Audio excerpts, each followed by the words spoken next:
Good morning and welcome to the Tuesday, June 13th meeting of the Board of County Commissioners of El Paso County.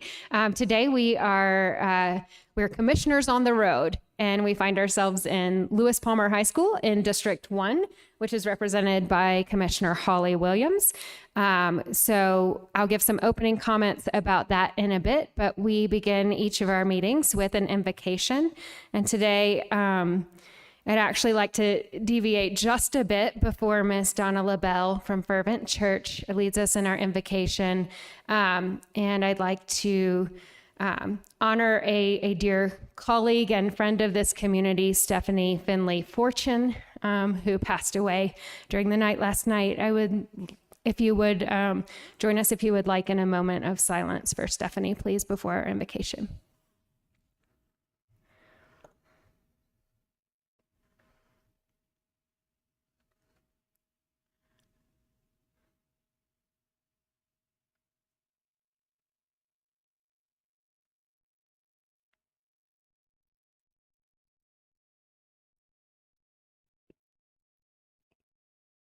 Okay.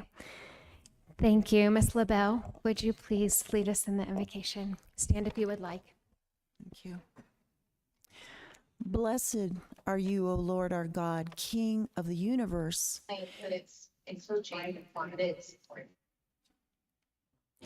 You have certainly opened the floodgates of heaven and poured out the amazing gift of water on this city lately. Water that brings life, makes vegetation lush, and our beautiful cities even more beautiful, and helps to fill our reservoirs and rivers as well, and we are grateful. Your word urges us to pray for those in authority, and today it is a great privilege to lift up to you our county commissioners, Holly Williams, Carrie Geithner, Stan Vanderwerf, Longinos Gonzalez, and Cammie Bremer. You know the very desires of their hearts, as well as the private challenges and struggles known only by you, because we certainly all have them. Bless them with exactly what they need.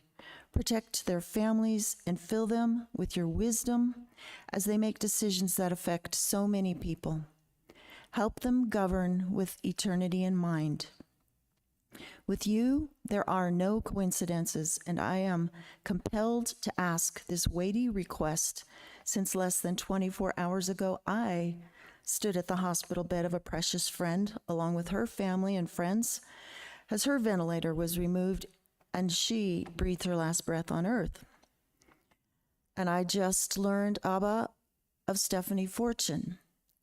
And again, I think there are no coincidences, but the heavens were wild and raging and connected to the loss of lives, Lord, that are so precious. And we only wonder at the glory they see, the joy that they feel, and the peace that they have, and the pain and the hole that they leave behind in all of us. And it brings us face to face with our humanity, the brevity of life, and the importance of how we live every day. So, on an earthly and practical note, Father, I ask, as the county commissioners work on a redistricting plan, that you guide and influence the outcome to be fair and just in your eyes, according to your wisdom. Daniel chapter 2, verses 20 through 22. Blessed be the name of God forever and ever, for wisdom and might are his. And he changes the times and the seasons. He removes kings, he raises up kings. He gives wisdom to the wise and knowledge to those who have understanding. He reveals deep and secret things. He knows what is in darkness, and light dwells with him. May your light shine on Colorado, and your favor and mercy be towards its people, and your will be done here on earth as it is in heaven. And Abba, Father, I ask that you would wrap your loving arms around all of Stephanie Fortune's family, all of her friends, and all of those who are feeling the pain and the loss, and comfort like only you can. We trust that you will do this, and we pray all of these things in the name of your precious Son, Yeshua HaMashiach, Jesus Christ. Amen. And I thank you for this honor. Thank you. Commissioner Williams, will you lead us in the pledge? States of America, and to the republic for which it stands, one nation, under God, indivisible, with liberty and justice for all.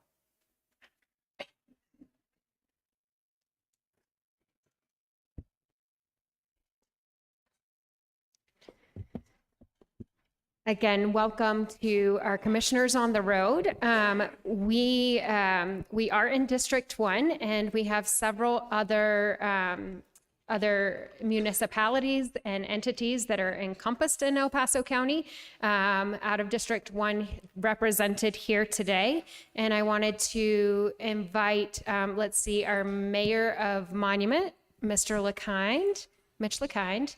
And then did Glant Havenar make it in as well? All right. Mayor LeKind, it's your show. We'd love to hear a few words of welcome from you. Thank you very much, Commissioners. I am very happy to welcome you to the Tri-Lakes region in the best district in the Pikes Peak region. We have had recent opportunity to meet with you guys about all sorts of great things like roads, and those were fun. And this is a really great idea that you guys come around, and I hope we see these in the future too, because I don't always get the chance to come down physically. I watch you guys mostly online, but welcome to Monument and Palmer Lake. I've got one of my council members here, Council Member Laura Cronick, and we do have a couple of people from the Palmer Lake Board of Trustees here as well, the Mayor Pro Tem and one of their trustees. Welcome. Thank you. We're honored to be here. And commissioners on the road, this is the third of 5 that we will be doing throughout the summer, in addition to the redistricting meetings that are occurring in each district as well. But it's an opportunity to work closely and collaborate with all of those that are a part of our county, and we appreciate your hosting us today. Item number 3.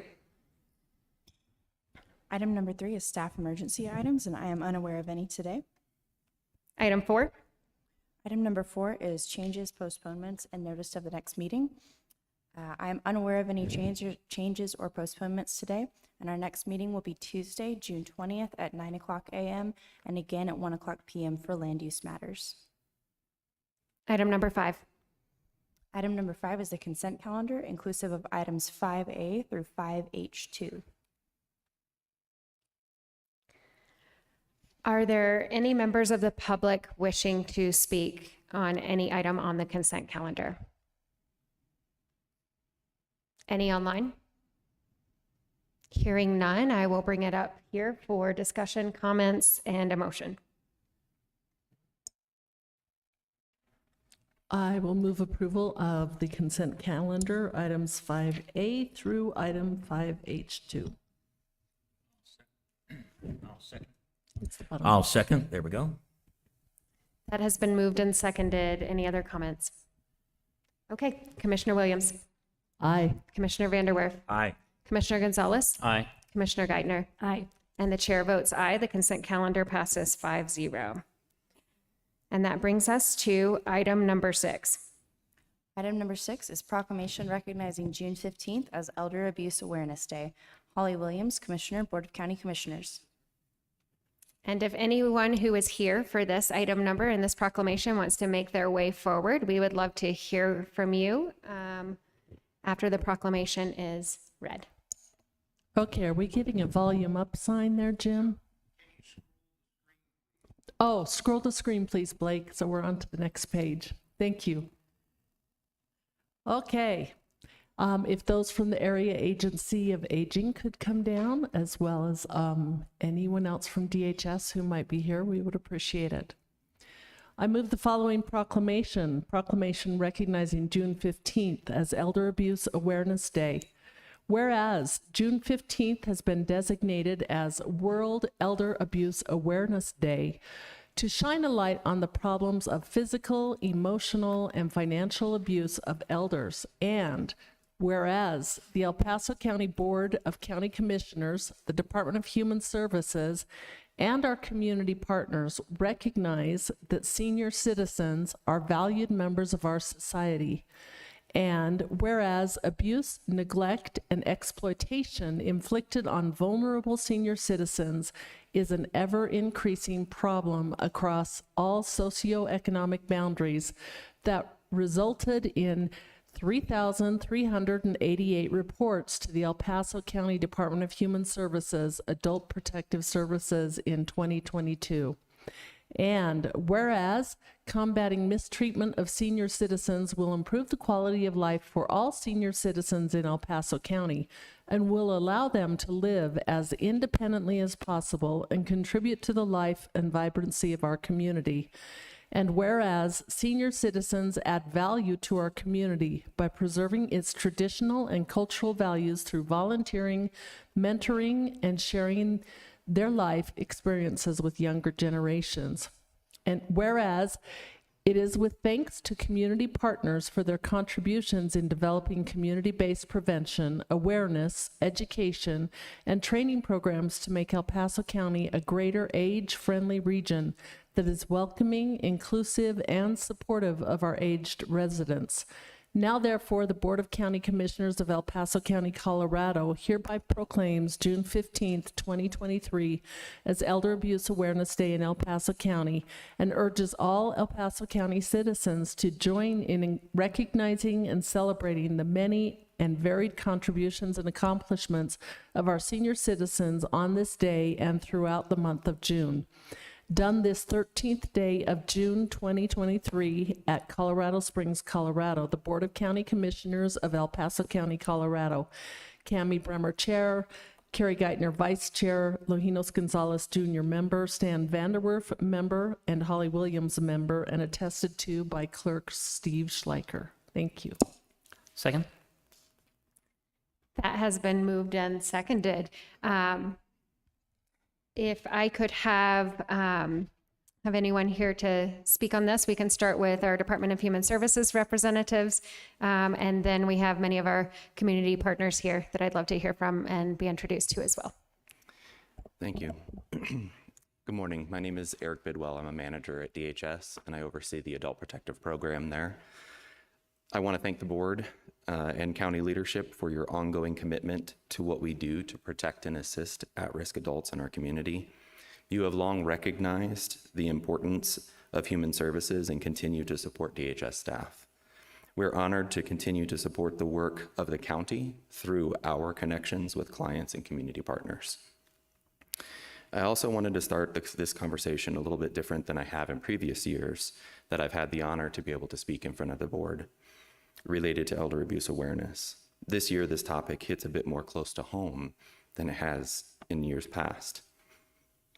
This year, my grandfather moved from his home into an assisted living facility. He's now 85 years old. He lives about 1,000 miles from here and has minimal interaction with his extended family. Over the last few years, I've started calling and speaking with him, first every couple weeks, then weekly, then a couple times a week. Through these conversations, a couple things have become increasingly clear to me. First, he was vulnerable to being taken advantage of by anyone that was inclined to attempt to do so. He had purchased a vehicle that had been issued a lemon law title. He stated that he had never informed of the issues of the vehicle and that he traded 2 of his perfectly functioning and working vehicles for this other one. He relayed that it was only after he noticed some problems with the car and was sent the title in the mail that he recognized the car's full extent of the past and issues. Currently, he's working with an attorney to try and get back the nearly $20,000 that he's out due to the transaction. My phone calls to him increased. Secondly, he started talking with me more and more about falls that he was having.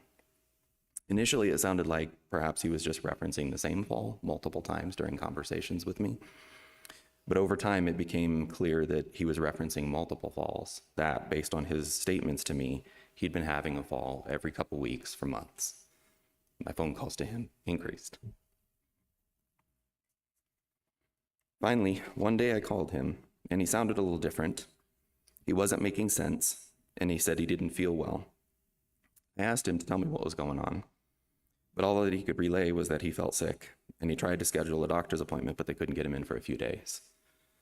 I asked him if he'd gone to urgent care or the hospital, and he said he'd been to the hospital a few days ago, and that they just sent him back home. Since then, things had gotten worse. I attempted to call some of my family that lives closer to him, but they didn't seem to have the same sense of urgency that I did. Finally, with little other options, I told him he needed to go back to the hospital and offered to call him an ambulance. Now here I have to take a minute to describe and explain a little bit more about my grandfather to you, for the rest of this to kind of make sense. He was a state parks officer, a highway patrol officer, and a U.S. Marshal for combined 30 plus years. He only retired from the Marshal service because he was forced out at 60 years old, a point that he will bitterly relay at various times in conversation. I firmly believe that if he wouldn't have been forced out, as he puts it, he would still be attempting to work today. He is a man that has always ensured his lawn and shrubbery were perfect, a man that has given generously to those around him in need, but also a man that does not, under any circumstances, waste money. So when I asked if I could call him an ambulance, something inside of him woke up. Now back to the story. He told me I better not call an ambulance because that would cost him hundreds of dollars and he was not going to spend his money that way. He said he would find a way to the hospital and he would call me when he arrived.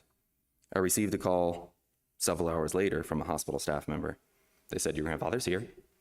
He wanted to make sure that we told you that he was here. And just for the record, if he hadn't come in, we don't know if he would have made it in tomorrow." Instead of calling, I went to visit him. During this visit, I was struck by how much he still had to offer those who would take the time to listen to him.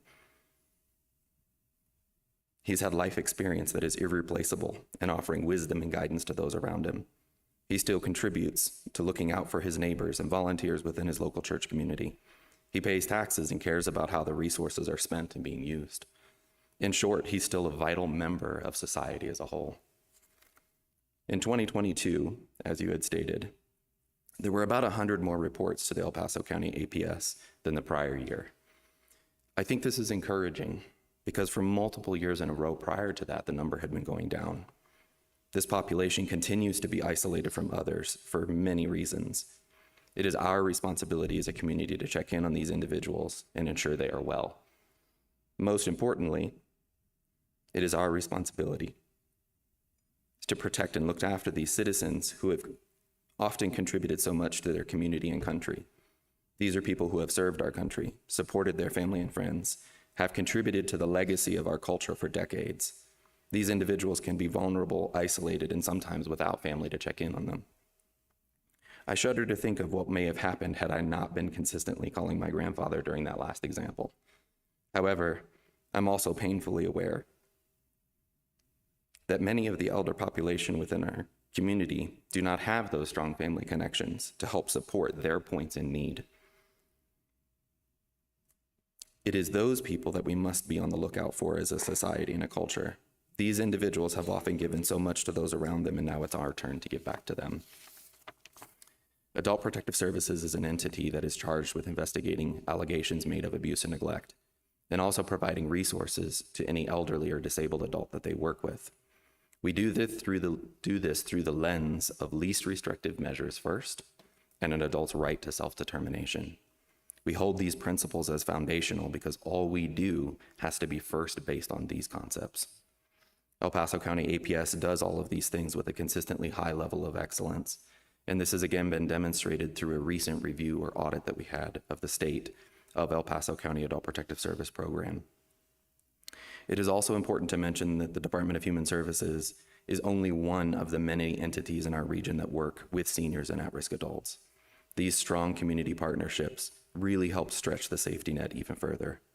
It would be impossible to mention all of these entities in the time that I have this morning. However, I would like to point out our strong relationships that we have with the Ombudsman Office, many of you are represented. Our Area Agency on Aging, again, many of are represented. The Colorado Springs Police Department, the Pikes Peak Elder Abuse Coalition, and the Pikes Peak Elder Justice Center. PACE, Silver Key, our senior centers, the multitude of nursing facilities and home care agencies that provide consistent and often last-minute support to our clients. You play a vital role in what we do, and we could not accomplish the things we do without your assistance. One final thing I want to mention is that anyone can make a report if they have concerns of abuse or neglect of an at-risk adult. Someone does not need to be a mandatory reporter to do so. At-risk adult for law enforcement is someone 70 years old or older, or someone who is 18 years old and above and has an intellectual or developmental disability. For Adult Protective Services, at-risk means anyone who is unable to seek or obtain services for themselves, regardless of age or possible disabilities. These definitions are designed with intentionality to look after our most vulnerable adults, whatever their individual situations may be. Immediate concerns of abuse or neglect should be reported to law enforcement, as law enforcement and EMS may be best prepared to handle an immediate threat or need. Law enforcement agencies are then obliged to forward that information to us at El Paso, at DHS, within 24 hours. Reports can also be secondarily made directly to the DHS abuse and neglect intake line that is monitored between 8 and 5 on regular workdays. That number is 719-444-5755. This number can also be shared if someone needs to be connected with resources within the community. In closing, I just want to reiterate that El Paso County has a strong history of being committed to the aged adults within our community. It is clear that with the support of the commissioners, our community providers, coupled with the dedication of our APS staff, that will continue to be true long into the future. Thank you. Thank you. Thanks for sharing that very personal story as well. And I'm sorry anyone has had to experience any of it, but your grandfather is certainly very blessed to have you watching out for him. How about Melissa? Would you mind introducing your team of ombudsmen and telling us a little bit about your role in preventing elder abuse? So good morning, commissioners, El Paso County commissioners. Thank you for all the work you have done. Appreciated the invocation this morning and all the work that is happening. And I work for the Pikes Peak Area Agency on Aging. I've had the benefit of being there for a little over 4 years. I'm also the chair of the Pikes Peak Elder Abuse Coalition that Eric referenced. That group is a coalition, as it says. It was founded out of the Colorado Springs Police Department about 17 years ago and has been doing a lot of amazing work around preventing elder abuse and raising awareness around elder abuse in our region, which is El Paso County and Teller County too, in this case with the coalition. And today, because of World Elder Abuse Awareness Day, the team that has taken on the work of this year's Elder Abuse Awareness Day is the Ombudsman from the Pikes Peak Area Agency on Aging. And we have many events going on starting today, as well as Thursday, and then again next week up in Park County. And I'd like to just introduce Lori McGinnis, who's the kind of lead for the Ombudsman, and thank the Ombudsman for all the really hard work that they've done over the last couple of months preparing. So thank you. Hi, thank you all for doing this. It's really important to recognize elder abuse and important enough that the whole world takes part in this on June 15th. So I just want to take the opportunity to educate you just a little bit about the Ombudsman program if you're not aware of it.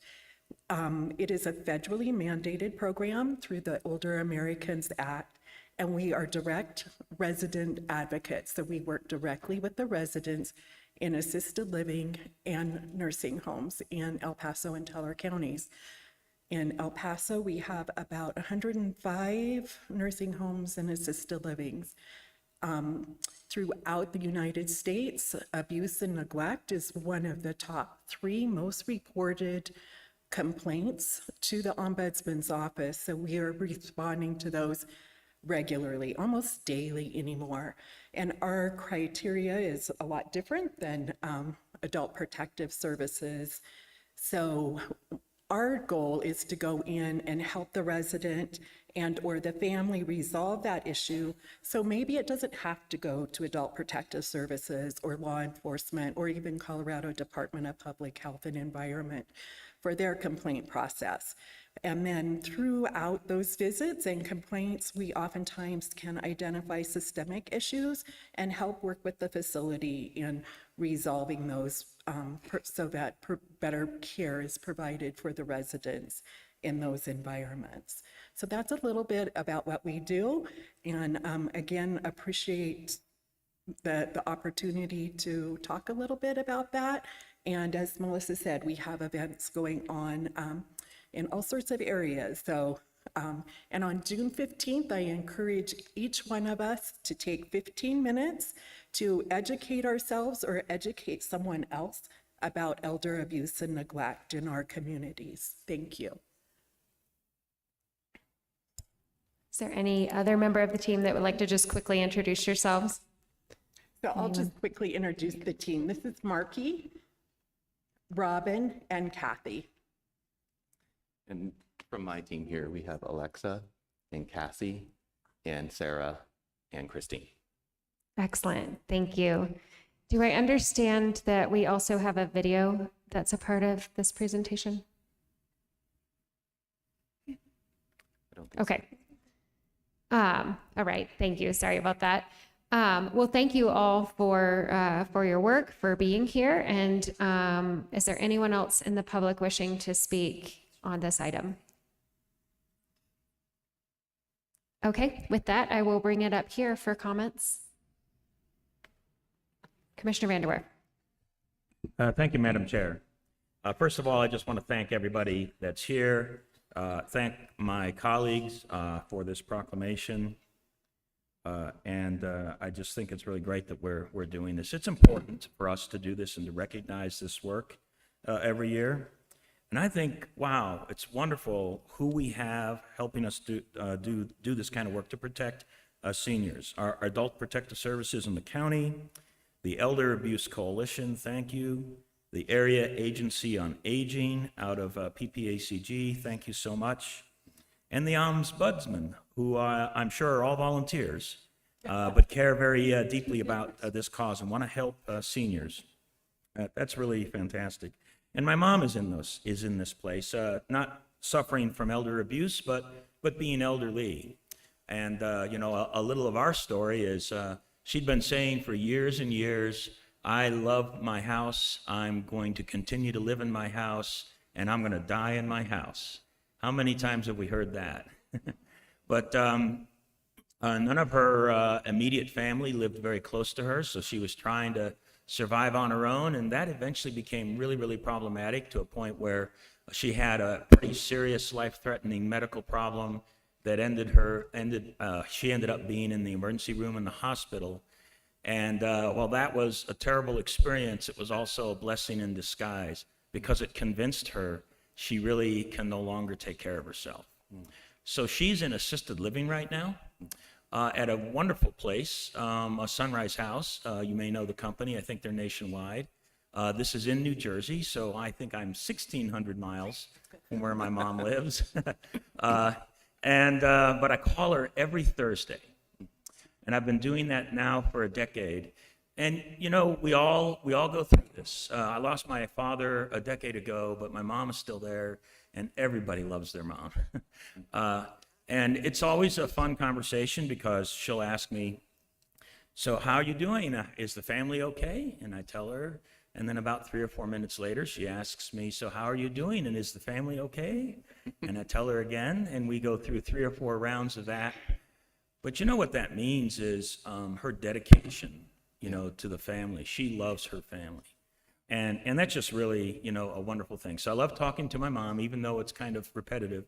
But she's just great. And she really enjoys where she lives today. She's being taken care of medically. She's getting good treatment, good food, good meals. And she tells me she goes to every single event that they have because she loves going to all of them.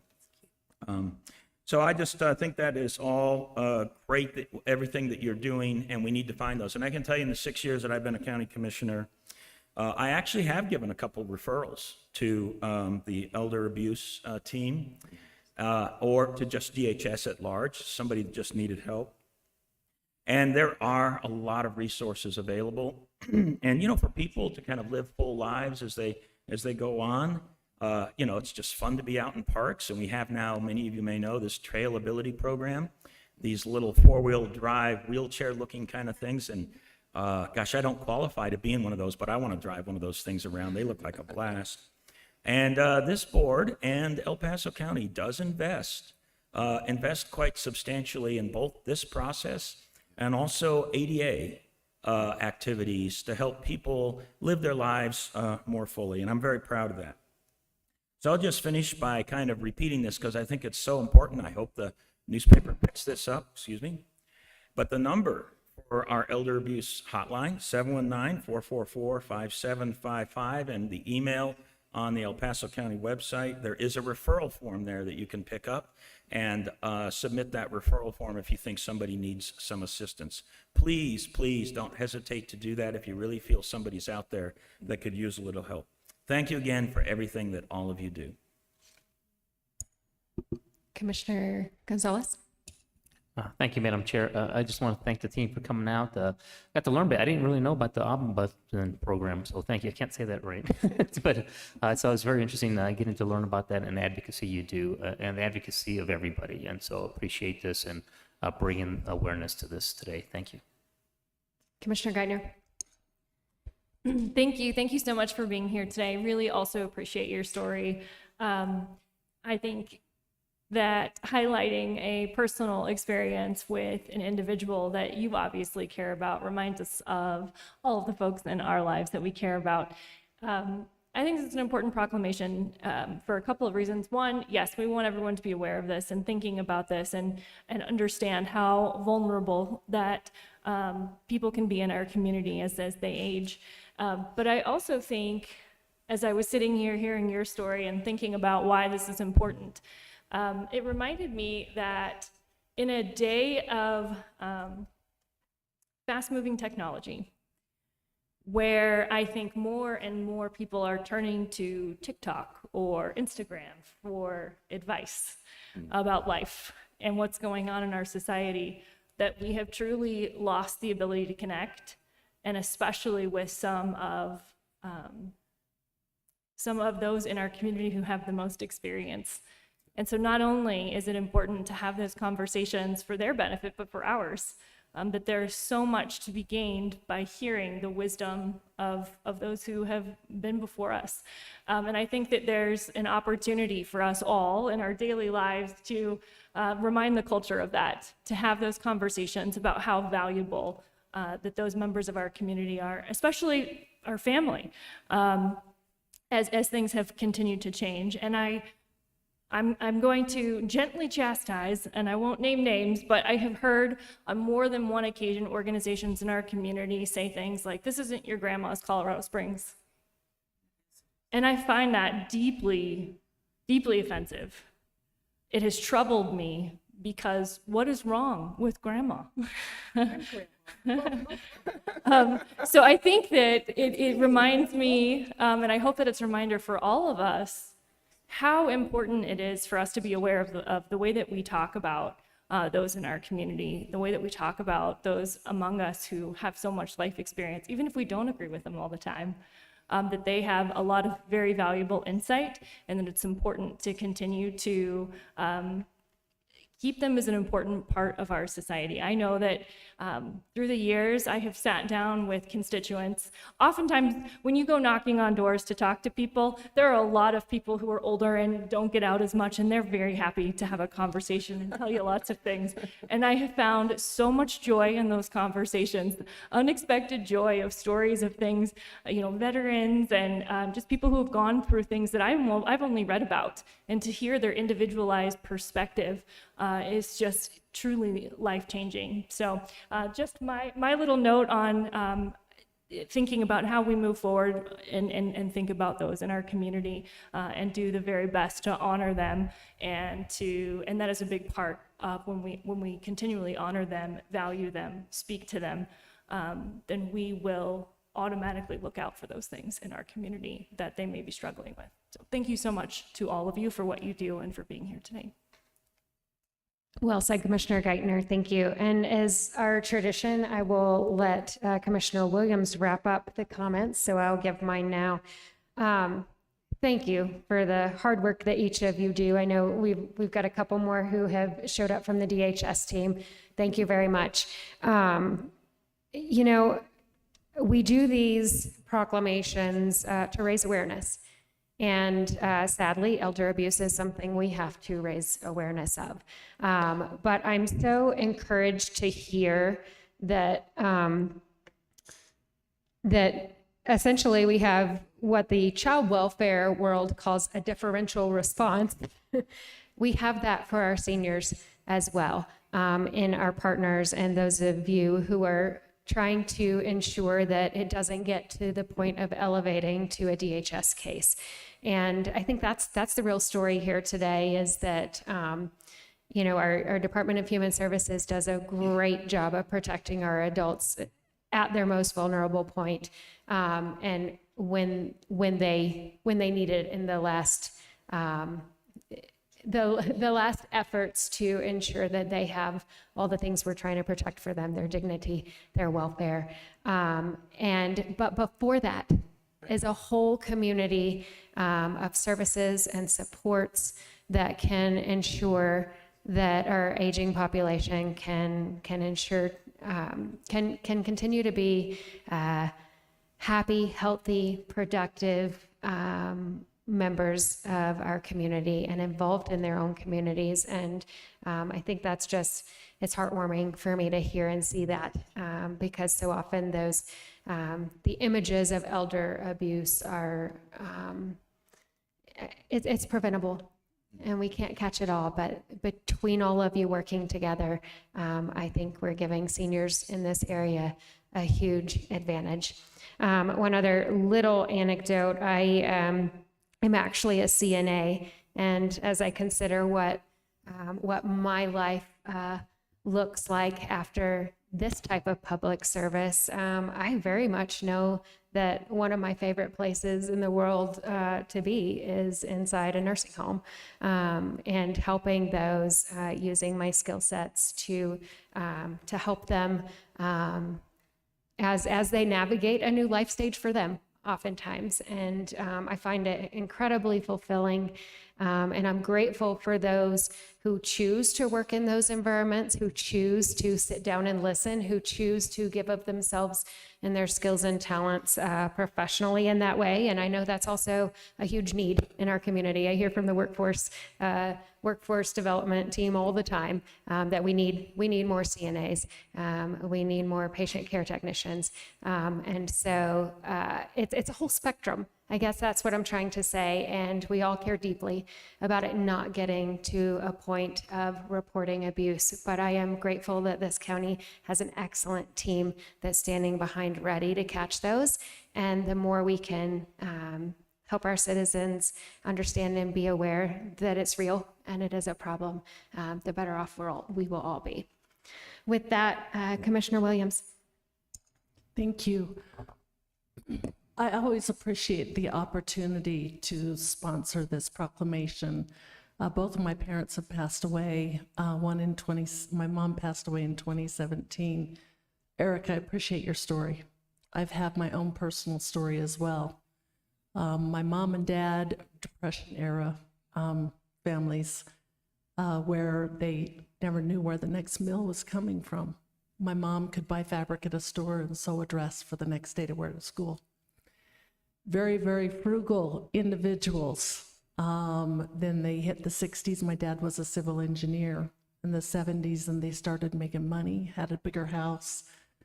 I did not lack as a child, as I was the youngest of 4 kids, and the 80s and then the 90s. And then in Christmas of 2006, I went home to visit my mom, and you could slice a knife right through the tension. I did not know what was going on. But my sister had always taken care of my parents. And my mom had bought a puppy, which was unusual. She hated dogs when we were growing up. And so then in January of 2007, my life fell apart. My mom had given away all of my dad's money and all of her money. This is not money for us to inherit as children. This is money that they saved to be able to go into an assisted living facility. This is not, your parents' money is not something that you should expect to inherit. You need to keep an eye on it. It's money they're saving to take care of them when they are older. She had been a stay-at-home mom, lonely. Someone called her and said she'd won the foreign lottery. And we had to drive out in the middle of the night and hire an attorney to get a conservator to take the money away.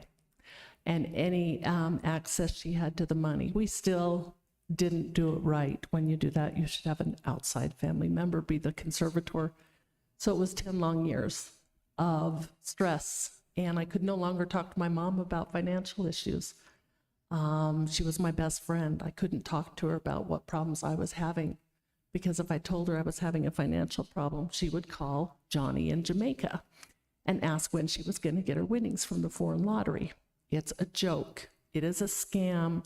Do not let your parents get that way. As I share the story with other people, I will tell you other warning signs you should see. I talked to a close friend the other day who went to visit his mom who lived alone. I said, is anyone in your family on the checking account? And he said, no.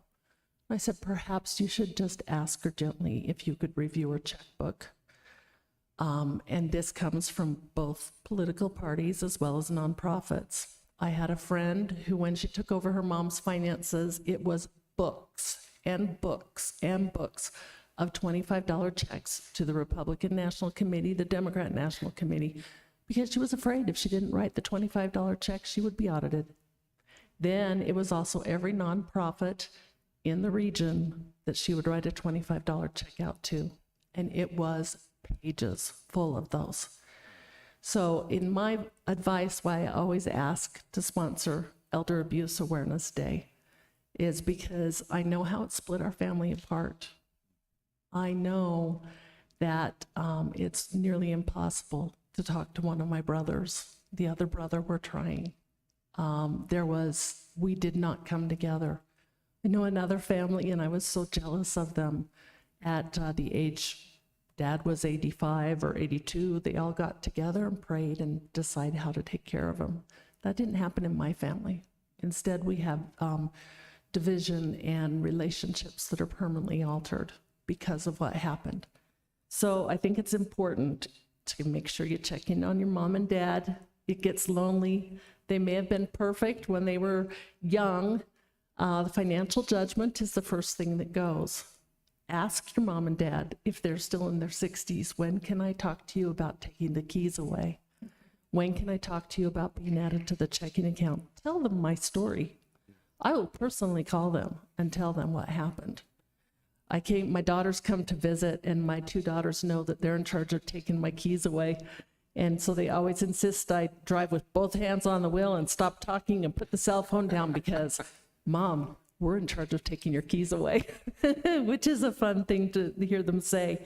But take the time to have those conversations. Mom, Dad, they say financial judgment is the first thing to go. Can I see your checkbook? Can I visit you once a year? Let's keep this savings that you have so that when you need to go into an assisted living facility, we can afford it. So that we don't have to put you into a facility, thank heavens, we have Medicaid facilities, but so that we don't have to put you into one that might not be the highest standard we would like to have you in. And so that is why I sponsor these proclamations every year, because it is so personal to me. And thank you, Eric, for your story as well. Okay, that has been moved and seconded. Commissioner Williams, Aye. Commissioner Vanderwerf, Aye. Commissioner Gonzalez, Aye. Commissioner Geithner, Aye. and the chair votes aye. That passes 5-0. We would love to take a brief recess and get a photo with the team if we can.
Okay, I will call this meeting back to order, and we are now on item number 7.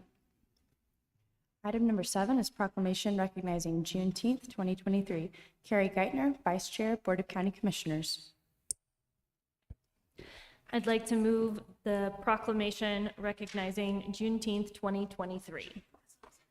Whereas Juneteenth commemorates the June 19, 1865 landing of Union soldiers at Galveston, Texas to enforce President Abraham Lincoln's Emancipation Proclamation issued in 1863 to end slavery. And whereas, also called Freedom Day and Emancipation Day, Juneteenth is a day worthy of celebration by every American, as it represents a critical turning point in American history. It is the day that President Lincoln's order upholding one of the greatest principles our country's forefathers professed, that all men are created equal, had finally reached the West. And whereas Juneteenth has always been a day for recognizing America as an exceptional nation, a nation that was built on humanity's highest ideals and endowed with a constitutional framework that allowed us to right our wrongs throughout our history. And whereas we can use Juneteenth as a way to recognize those wrongs, celebrate the right, and recognize that the implementation of the Emancipation Proclamation is one of the great turning points for freedom in our nation's history. And whereas Juneteenth also gives us the opportunity to discuss how the principles of the founding, perfect principles espoused by imperfect people, and our constitutional order led this republic to ultimately fight against and reject slavery, and later against segregation and the practice of separate but equal. And whereas Alexis de Tocqueville once said in Democracy in America, the greatness of America lies not in being more enlightened than any other nation, but rather in her ability to repair her faults. And whereas Juneteenth is an opportunity to recognize the struggles we have gone through as a people, the heights we have achieved, and the realization that we continue to be a work in progress, always striving together toward that beautiful vision of a nation that our founders knew we could one day be. And whereas Juneteenth has been acknowledged by American presidents, including President Trump and President Biden, and was declared a federal holiday with bipartisan support in 2021, and a Colorado state holiday in 2022 with bipartisan support. Now, therefore, the Board of County Commissioners of El Paso County, Colorado, hereby proclaims June 19th as Juneteenth in El Paso County and urges all residents, regardless of race or ethnic background, to commemorate and celebrate this historic milestone in American history. Done this 13th day of June, 2023 at Colorado Springs, Colorado. Signed, Cami Brimmer, Chair, Gary Geithner, Vice Chair, Lojinos Gonzalez Jr., Member, Stan Vanderwerf, Member, and Holly Williams, Member, and attested to by Steve Schleicher, County Clerk and Recorder. Second. That has been moved and seconded. If we have anyone in the audience that is here for this, we would love for you to come forward at this time. Please introduce yourself, and we'd love to hear from you. Hi, I'm Rachel Stovall, and I'm a longtime community advocate in the Pikes Peak region. It is always such a pleasure to see the Board of County Commissioners commemorate this great holiday, and such a good experience to hear the time and thought put into the proclamation itself to declare the worth and value of every community, and that we are all Americans, while also managing to recognize the achievements and contribution of the Black communities of the Pikes Peak region. So I just thank you all for doing this as consistently and as well as you have been doing it for this amount of time. In the Pikes Peak region, Juneteenth has a long and celebrated holiday, long before it became a national holiday, a long history, which I know because I grew up here. And it always was a point that drew all communities together. And so, in the words of Fannie Mae Duncan, everybody welcome. Thanks again for commemorating this time. I'm going to go ahead and yield kind of whatever time that I might have to Will Starks, who is with One Body Entertainment and the Juneteenth Committee, who's going to tell everybody about our upcoming Juneteenth Festival.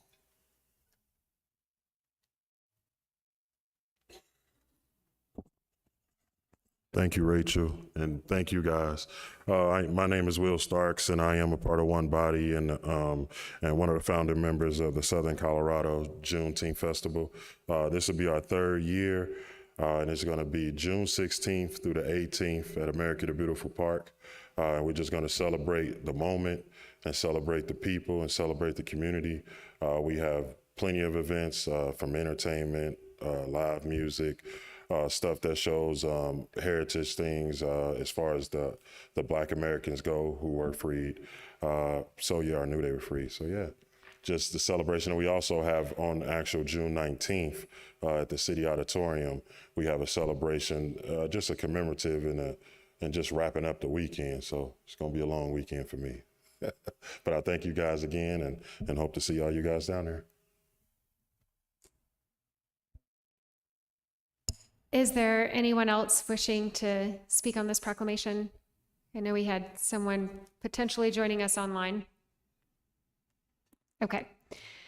Any other comments from the audience before I bring it to commissioners? Thank you and welcome. I will kick the comments off.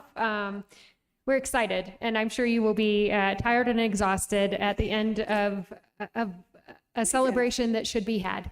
And a celebration that is for our entire community. I'm grateful for your work and your dedication in making sure that we can all still celebrate it.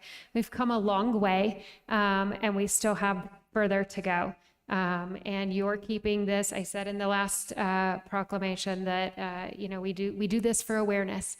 And I'm grateful that we can do it for this. I loved the words of this proclamation as well. Thank you to those who contributed to that. I think it speaks of of this community's heart, this board's compassion and heart for unity in our community, and I'm grateful to be a part of that.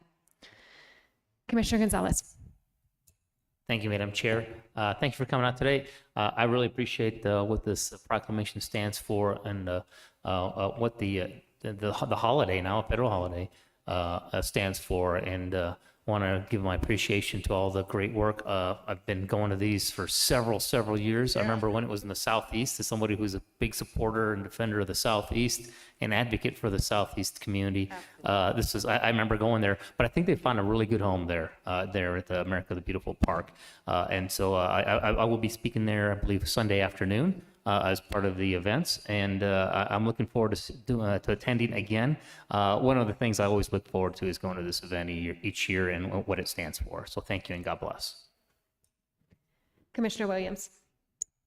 Yes, I appreciate Juneteenth every year, which is the formal celebration of when Texas received notice of the Emancipation Proclamation. And I'm proud this year to have had on my husband's side of the family, a great-great-great-grandfather, maybe, who served in the Civil War, died in Tennessee, but fought for the Union to help free slaves. And I appreciate the celebration every year, and I have participated in many years, not in the recent years, but I need to do it again. Thank you. Commissioner Vanderwerf. Yes, thank you, Madam Chair. Thank you for being here. And thanks, Will, for being here as well. It's awesome. And also for the work that you all are doing to celebrate Juneteenth. I was very proud of the fact that I have been to those a couple of those events. I think you've said you've done it for 3 years. I've been to 2 of them and spoke at one of them. And that was really a lot of fun. And thank you for that. I must tell you, though, that I cannot be there this time, because I am traveling to Seattle to go to my son's wedding. So I think I have a good excuse. But I'll be there in spirit for everybody that's going to be there. And you know, it is amazing that we have a civil war to end slavery for a good reason, which is God designed us all to be free. We were designed to be free. It's who we are. It really is. And that it took more deployment of troops after the Civil War to actually force it to happen. That's really kind of a fascinating, somewhat sad, but also very interesting part of the story of America. And I'm glad we did it. I'm glad we forced it. And of course, that's really what we're celebrating here, is really forcing the outcome of the Civil War to actually apply everywhere in the country. So it's great that we celebrate this, and I appreciate that. And I did not know there was a City Odd event. I think that's Monday night. Yeah. Yep. I'll be back, so I'll see if I can try and make it to that. But that looks great. Enjoy the celebration on Saturday? Friday. Yeah. Enjoy that celebration, and hopefully I'll be there Monday night. And thanks for being here for both of you. By the way, one last thing. I miss Henry Allen.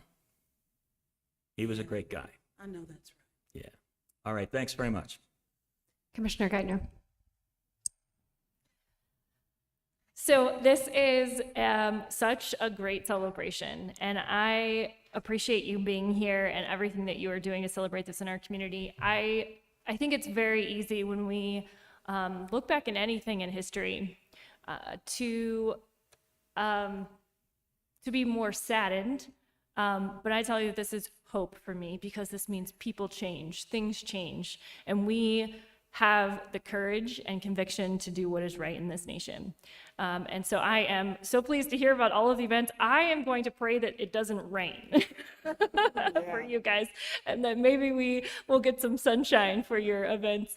But thank you so much for what you're doing to bring awareness of this and to celebrate, and to Chair Brummer's point and yours as well, that this is about our entire community, that this should be a moment of unity, and it should be a moment where everybody is welcome. I appreciate you reiterating those words. Thank you.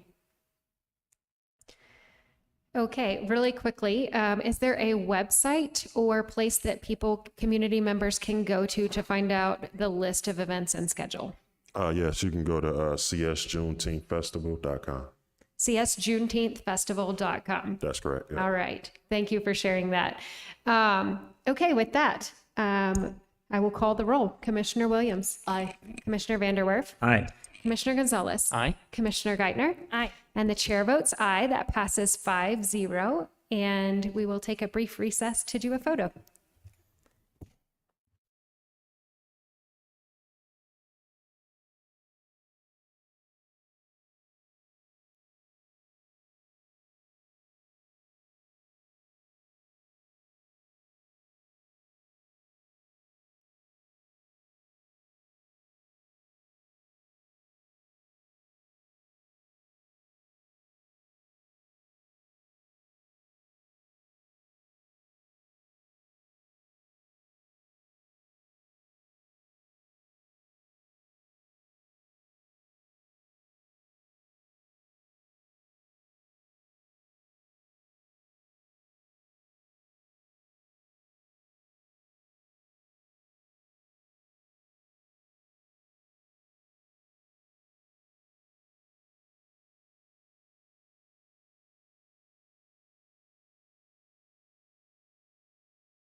Good morning and welcome back to the Tuesday, June 13th Board of County Commissioners meeting. We are now on item number 8. Item number 8 is comments by elected officials and commissioner liaison reports. And do we have any countywide elected officials here today? And since we are in District 1, do we have any of our other elected officials still in the audience wishing to make quick comments? Okay. With that, I will start up here with Commissioner Williams. Thank you. So on Saturday, I had the opportunity to attend the 10-year remembrance of the Black Forest Fire. It was very touching and very sweet. They had Congressman Lamborn spoke. I saw Terry Stoka. He has done a video remembrance commemorating the fire that I've watched several times. Then also a gentleman, Gary Cruz, spoke. He was out at the Little League game with his son and they couldn't go back to their house, and he was amazed as his son took off his uniform in the car and it was taken home, washed and ironed so he could participate in every game for the rest of the season. That was incredibly touching to hear, as well as the other stories, and to honor the 2 individuals who passed away. The fire was so hot, they were describing a few things. Their house went up in a flash. And it was just a wonderful day. Also a day to remember that our Black Forest residents work really hard to mitigate their properties from fires. And the county sponsors, through the county environmental program called the Black Forest Slash and Mulch, and it's run by volunteers, and that is a place on Herring Road where you can take down your trees and take them to drop, and they are mulched by volunteers, and then you end up with huge piles of mulch. Well, we have a little bit of a problem, and so this is my public service announcement. Please go and get mulch, because if they cannot get rid of the mulch, they will have to shut down. And so the mulch is really good to use for any of your landscaping. As many people's landscaping has washed away in the past couple days of rain, it might be a good time to go and get the mulch. Specifically, they are open if you bring your truck up.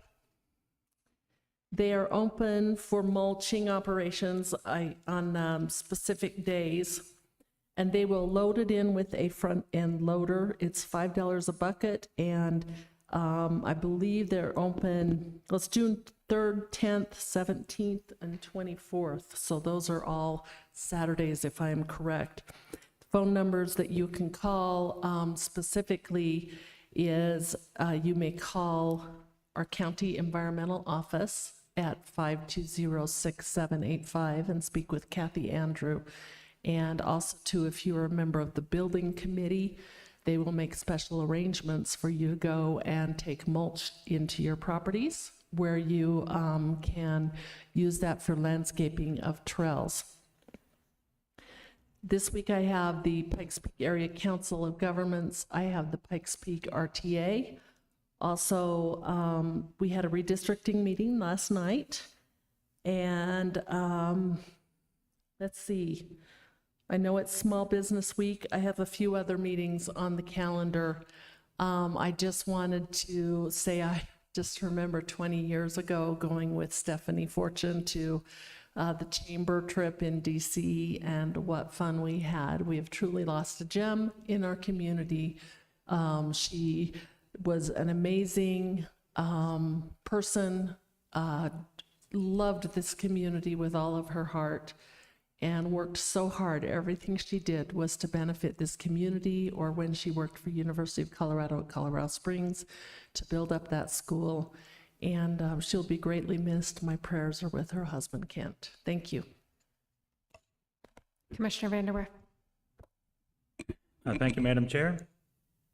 I'll lead off my comments with regarding Stephanie Fortune. Just what a great lady she was, dedicated to public service, and always a friendly smile every time I met her. And so my prayers go out to her husband, Kent, and her family. And we will miss her, but she was quite the lady, and I'm glad that we had her in our community and that we all got to be friends of hers. Next topic is my son, and he's getting married on Saturday, and I'm going to be in Seattle. It's going to be a great event. I'll be leaving later this week to go out there. I will be back on Monday, returning on Sunday.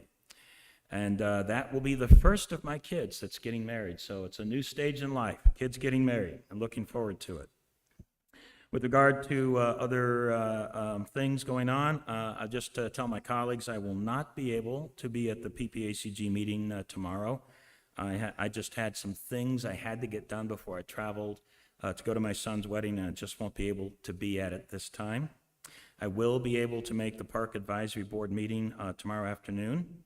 And then Wednesday next week is the June State Board of Health meeting, which I'm a voting member of. I also want to mention that it was a great series of events last week for Small Business Week. I appreciate Commissioner Williams bringing that up and enjoyed attending some of the ceremonies and activities. It's great to celebrate small businesses. They are the backbone of our economy, and in particular, the backbone of Colorado. Also last week, I toured the Manitou Library, which was created originally by Carnegie. Beautiful little library in Manitou Springs. And it's unfortunately closed at this point because of ADA concerns, and hopefully this board will be able to assist with that in a future vote. And also over the weekend, my church held the Feast of St. Arnold. I just love this thing. It's a beer festival run by a church, but it raises money for charity. And we don't know the numbers yet, but in the 11 years that Feast of St. Arnold has taken place, they've raised $250,000 for West Side Cares. Not only is it just simply fun, not only is it my church, but it's always the right way for things to happen in a community. When the community gets together and works to solve community problems, that's local, private action, and that always delivers great outcomes. And I'm just grateful to the members of my church and all the residents that came to it too. And it was really a very different experience. We went through 10 years without any rain. That was not true this Saturday. We had a lot of rain, but you know what? Everybody stayed, everybody had a fun time, and I'm just grateful that we continue to do that and help our local community. And those are my comments today. Commissioner Gonzalez. Thank you, Madam Chair. Just a couple of things. We have the PPRTA tomorrow as well, a meeting I'll go to. I will not be able to get to the opioid. I believe the regional meeting is meeting, but they scheduled it with a conflict with the meeting I have, so I will not be able to attend if it's still currently on the agenda. I will be attending the Fountain Creek Watershed District meeting Friday morning. As I did mention earlier, I'll be attending some of the Juneteenth activities, festivities this weekend, and speaking Sunday afternoon. And then just to save the date, we'll mention it again next week, but I believe the Western Heritage Street Breakfast is next Wednesday morning, several hours. It starts very early, but the great Western Heritage events, this one, like several of the others, will be benefiting the military, and it's always great to see them helping out and do the pancake breakfast. I think they're having bacon and sausage this year. I think they were highlighting at the token ceremony that Commissioner Geithner was at the other day. But I'm looking forward to all the upcoming events. Thank you. Commissioner Geithner. Okay, so busy week. I wanted to point out that tomorrow is Flag Day, and we hadn't mentioned that, so an opportunity to commemorate that. Also, we'll be attending the PPRTA meeting and the Opioid Council meeting, which are going to potentially overlap slightly, but we'll work through that. I also wanted to mention that Kite Fest is coming up in Falcon this weekend. That will be at the Falcon Regional Park on Saturday, and that starts at 10 a.m. So I'm very much looking forward to participating in that again this year. Sunday is Father's Day, so that's a great time to go out with and participate in the Kite Fest. That's one of the things that we do. we did last year on the same Father's Day weekend, and it's an opportunity to hang out with your kids. So it's a great way to celebrate Father's Day weekend. But huge thank you and happy Father's Day to all the fathers out there. Fathers are play such an important role, and really grateful for all of the fathers, and in particular my husband, who is a great father to my 2 boys. On Monday, I'm actually going to be headed down to Smith Farms. If you are familiar at all with the Falcon area, you may be familiar with the agricultural stand that is out there that is run by the Smith family, who are farmers that grow produce and have that great stand there for the community. It opens on July 1st, and so I'll be down there seeing how things are going down on the farm, looking forward to seeing the first Rocky Ford cantaloupes being picked, and participating with those great members of our community. And that is on Monday. And in amongst all of those things, I have several constituent meetings as well. So a very busy week for the rest of the week. Thank you. Commissioner Gonzalez. Thank you, Madam Chair. I'll be remiss if I forgot to mention after our redistricting meeting last night, I did get to watch the end of the Denver Nuggets game, and congratulations to the Denver Nuggets. I actually greatly appreciate the team for their teamwork and the way that most of their big name players were drafted, and so I appreciate the way that they earned and won that championship. Congratulations. Agreed. Beautiful segue on that redo, because there is nobody who loves the Colorado sports teams more than Stephanie Fortune did. So I am sure she was excited about that win as well.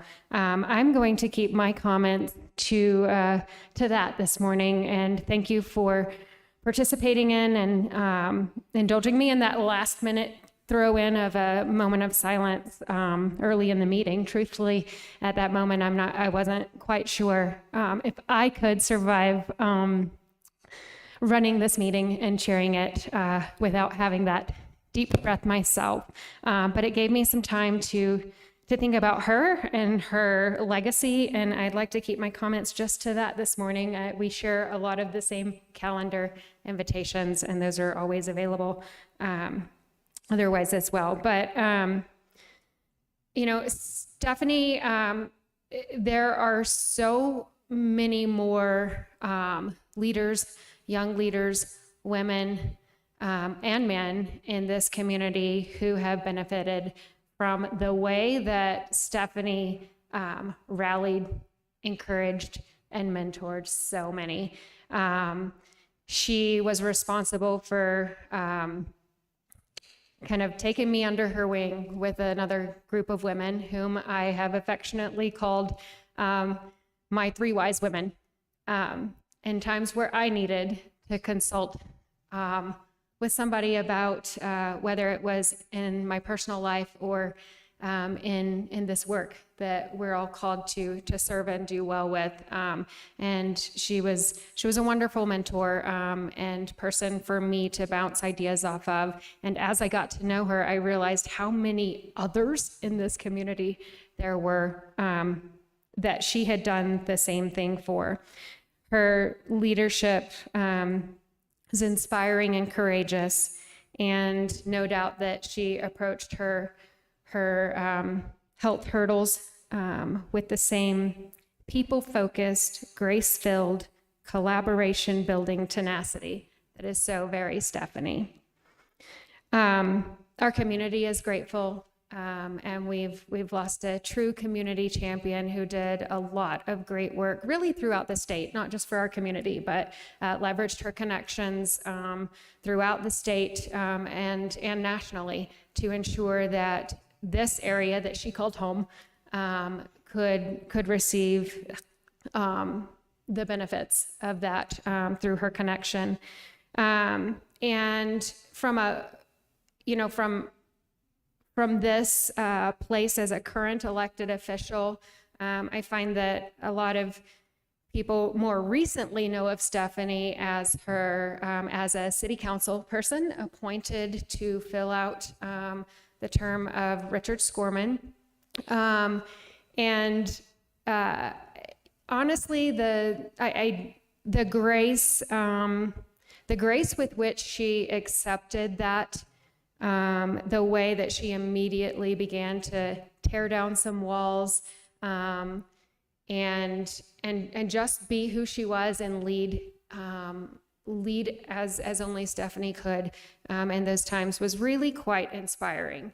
And she had that same grace as she decided to not run again. And I'm just, I could go on, but I think that there is an awful lot to remember Stephanie for, and it went so much deeper than maybe some of the accomplishments and some of the bullet points that I'm sure we will see passed around this community over the next few days. She really fostered, I think, true community, and was incredibly passionate, compassionate, and saw ways to make things happen by building relationships and never by tearing them down. And that is exceptional, not only as an elected servant, but she did it her entire life. So she was well versed in doing so. My prayers also go out to Kent. Stephanie served on so many boards in this region that I think have benefited from her leadership. And I know that I have a lot of community members and community-based board members who are also trying to figure out how to be inspired by and carry on some of the things that Stephanie began in organizations all across town. So with that, I think I'll leave my public comments or my comments today with that. And please continue to keep her family in your prayers. Okay. Item number 9. Item number 9 is community service organization reports, and there are none. Item 10. Item number 10 is public comment on items not scheduled on the agenda. This is the public's opportunity to comment on an item that is not on today's agenda. And Madam Chair, I'm aware of at least one individual who had signed in, but unfortunately I don't have their name. Okay. If you could come forward, state your name for the record, and you may have 3 minutes. Thank you for being so patient today. Nancy Pisecki. I just have a quick request I'm going to read. Your decisions will have a major impact on the future of Black Forest. I'm requesting while you are here in the area that you view the communities of Cathedral Pines, High Forest Ranch, and Terra Ridge, and observe how communities can be developed without destroying the unique and rural character of Black Forest.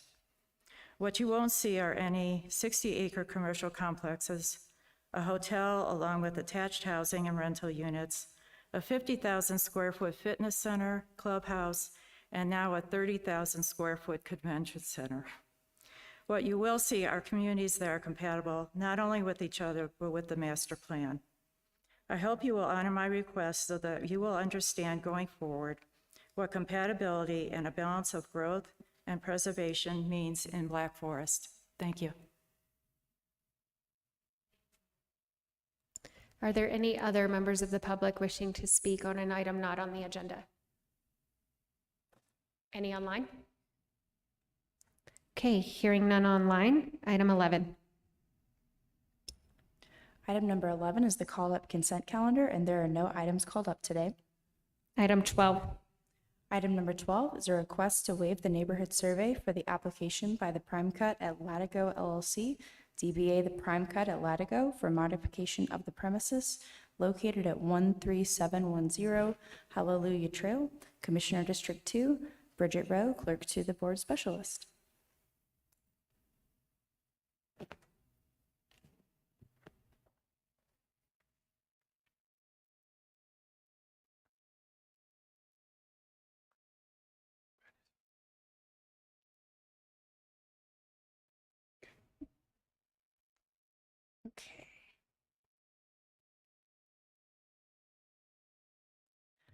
Madam Chair, if it's okay, I'm just going to give a brief background and summary about this application, and then I will hand it over to the applicant's counsel, Vince Linden, who's here today. So this licensee wishes to waive the neighborhood survey requirement for modification of the liquor licensed premises located at 13710 Hallelujah Trail. If a waiver of the neighborhood survey is approved, then the licensee will also apply for a modification of premises, which is on today's agenda as item number 13. The premises has held an optional premises liquor license, previously Christopher Morley, Inc., DBA The Grill at Latigo, since November 2nd, 2010. At initial application, our neighborhood needs and desires survey was conducted and revealed no significant opposition to the liquor license. On May 8th, 2023, the Prime Cut at Latigo LLC, DBA The Prime Cut at Latigo, filed an application for transfer of the existing liquor license. The application diagrams reduce the size of the existing optional premises license and excise some interior areas. The applicant wishes to update the diagrams of the premises currently on file so that an accurate depiction of the alcohol consumption areas can be presented to the state and local licensing authorities. And I'll hand it over to Vince Linden now. Madam Chair, Yes. I'm sorry, I missed the one was the original liquor license. I missed that. So the original license was issued November 2nd, 2010. Thank you. Thank you, Ms. Rowe.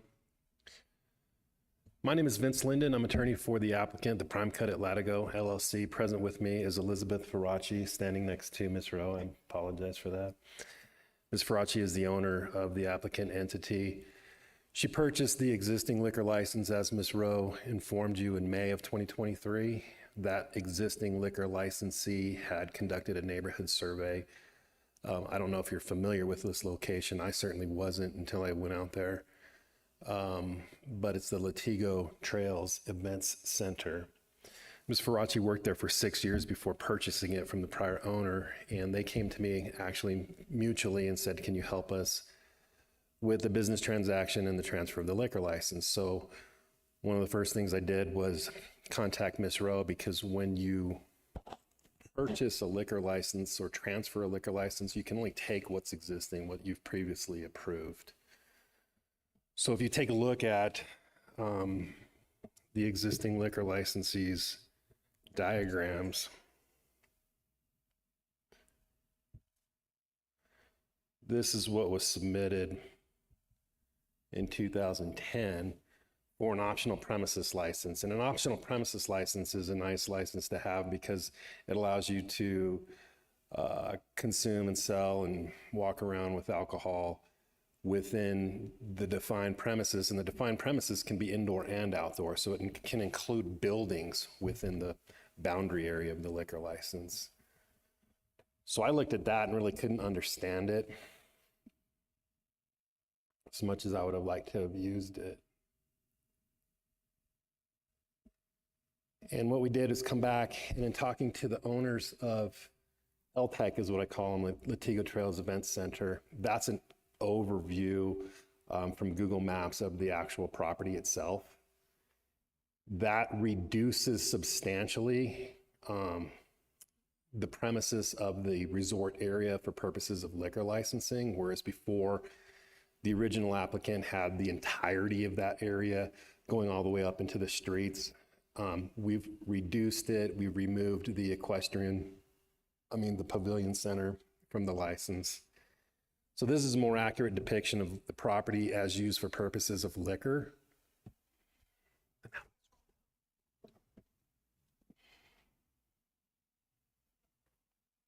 Great, thank you. Inside one of the buildings, within the first exhibit I showed you is the equestrian center, so that's licensed, and we diagrammed that out. For some reason I can't scroll down. This is a Mac. There you go. And then just showed more specific detail of the actual areas that Ms. Faraci operates to create food and sell alcohol within the equestrian arena. the second floor area of the lounge and bar area within the equestrian arena. And then when you pull in, one of the things I noticed was that these two areas in dark are Farrier Supply and a boutique. Those are not part of the premises. Those are operated by third-party tenants. So we're asking to remove them from the liquor license premises and to not serve alcohol or not have those contained within the alcohol license because legally they shouldn't be. So really our only request is to make sure that you know we're asking to transfer the liquor license. That was on the consent calendar. And in doing so, we're changing the diagram, which typically would require a neighborhood survey if we were expanding the existing liquor license. What we're doing is reflecting the actuality of the liquor license since it's been in existence from 2010, taking out interior portions of the equestrian arena because they're operated by third-party tenants and they shouldn't be on a liquor license, removing the pavilion from the liquor license and giving you an accurate depiction of the floor plan, if you will, or diagram of the areas that actually should allow liquor license. So if you saw the overhead, it's in an area where it really doesn't seem to me, at least common sense wise, that we should need to talk to the neighbors about whether we can have their permission to do this. We're asking directly from you, can we do this without a neighborhood survey, if it makes sense?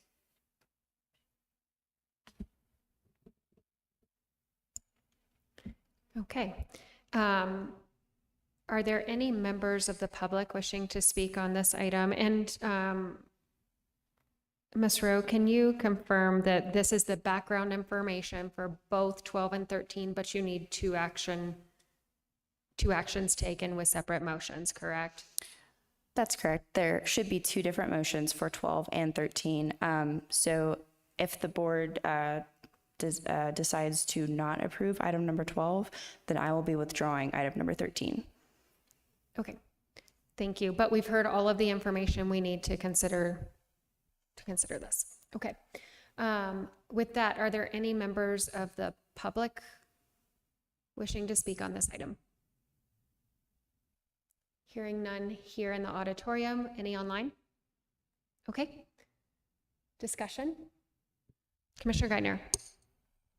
Thank you. So this is in my district, and I'm very familiar with Latigo. I think that the request makes a lot of sense for exactly the reason stated, that this is a reduction in the size. It's coming into just trying to make everything the way that it really should be. And so I don't see any reason to go out and have a new survey done. So I would be happy to move approval of item 12.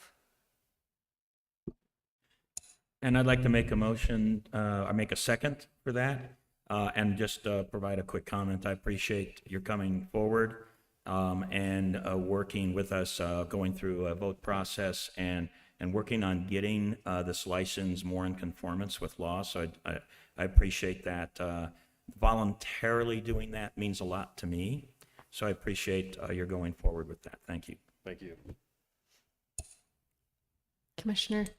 Thank you, Madam Chair. Again, if this was an expansion, then it would make sense to go back to the public. In this case, again, you're reducing and making things, I think, better for compliance, and so we'll be fully supportive. Thank you. Commissioner Williams. My only comment is I support it. I've been out to Latigo before, and it sounds like it's a fantastic application. My colleagues have said it well. I wanted to point out, I'm very grateful that we had a local employee who grew up there and was ready to take this on. As somebody who's constantly interested in workforce development issues, I think that's amazing and wonderful that you can lend your talents to something that's really part of the community out there. With that, this has been moved and seconded. To clarify, this is for item number 12, the request to waive the neighborhood survey. So I will call the roll. Commissioner Williams. Aye. Commissioner Vanderwerf, Aye. Commissioner Gonzalez, Aye. Commissioner Geithner, Aye. and the chair votes aye. Item 12 passes 5-0. And item number 13. Thank you, Madam Chair. Item number 13 is application by the Prime Cut Latigo LLC, DBA The Prime Cut at Latigo, to modify the premises of the optional premises liquor license located at 13710 Hallelujah Trail, Commissioner District 2, Bridget Rowe, Clerk to the Board Specialist. Okay, I believe we've heard the background information on this item in conjunction with the previous one. Is there anyone in the audience wishing to speak on this item? And no one online? Commissioner Geithner. I would like to move approval of item 13, please. Second. Oh, We'll give that's okay. we'll give Commissioner Gonzalez that second. I withdraw my partial comment. Okay, any further comments? Commissioner Williams, Aye. Commissioner Vanderwerf, Aye. Commissioner Gonzalez, Aye. Commissioner Geithner, Aye. and the chair votes aye. That passes 5-0. Congratulations. May I say also a compliment to your clerk's office, Ms. Rowe and Ms. Allred are always fantastic to work with. They provide everything you need. They are very responsive. They know more about liquor licensing than I do.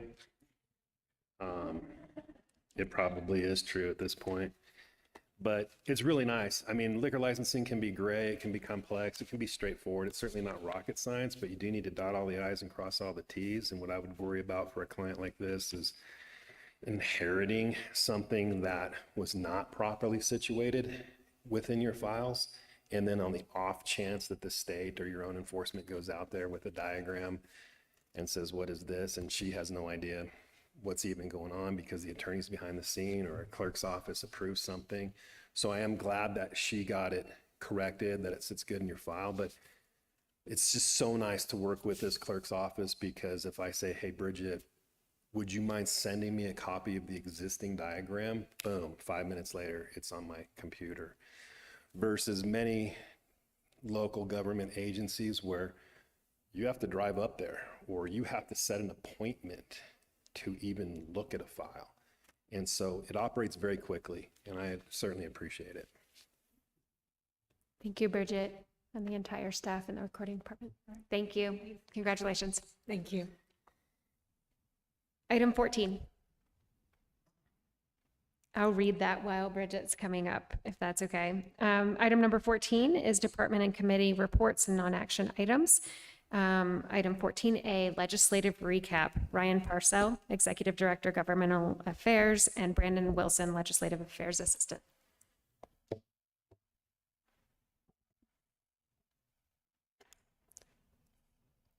All right, good morning, Commissioners. Brandon Wilson, Legislative Affairs Specialist, Government Affairs Team. Good to be back before you this morning to talk through the state legislative session that wrapped up about 5 weeks ago. So we're about a month past, and so we're gonna just provide some information for you this morning, recap our involvement as a county in the session, talk through some of the bills that we were involved with, either for or against, and just be able to introduce you to our government affairs team as a whole. So we'll break the presentation up. I'll start it off, and then we'll hear from our lobbyist as well as Ryan Parcell, our executive director.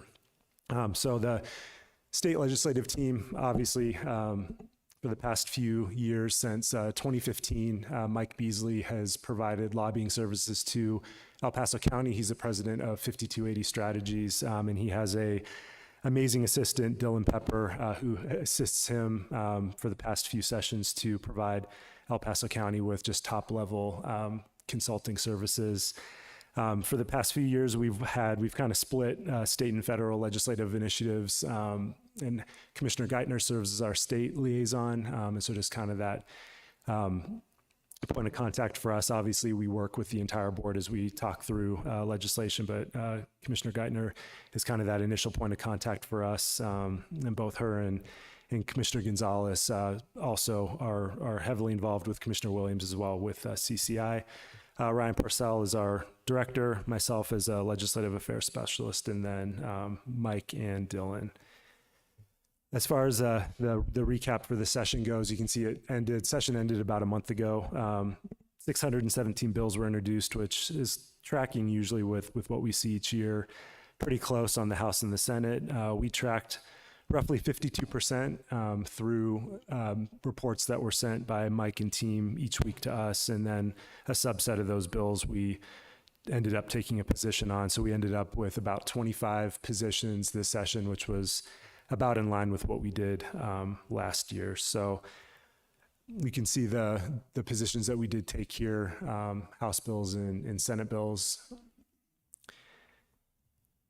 And what I want to do now is turn it over to Mike Beasley just to give kind of a high-level overview of our involvement as a county, kind of what he saw, how he assisted El Paso County during this session. So I will turn it over to Mike. Good morning. Thank you for having us here today. As Brandon said, not only did we engage on the number of bills that you all took a position on, we shared those positions with your delegation, members of both political parties, and we appreciate the consideration that they took in considering your read of certain legislation. More importantly, though, I want to say, from my standpoint, as a casual observer of the process, that this was one of the most difficult sessions that I had been through, and specifically related to a lack of support for what I'll call local control, which has really been a basic value that Colorado has held dear, regardless of party affiliation. And one of those bills in particular, Senate Bill 213, which the governor talked about in concept in a State of the State speech. And while I think we can all agree that we all wished that housing was more affordable and more attainable, that was the goal spelled out in that particular bill.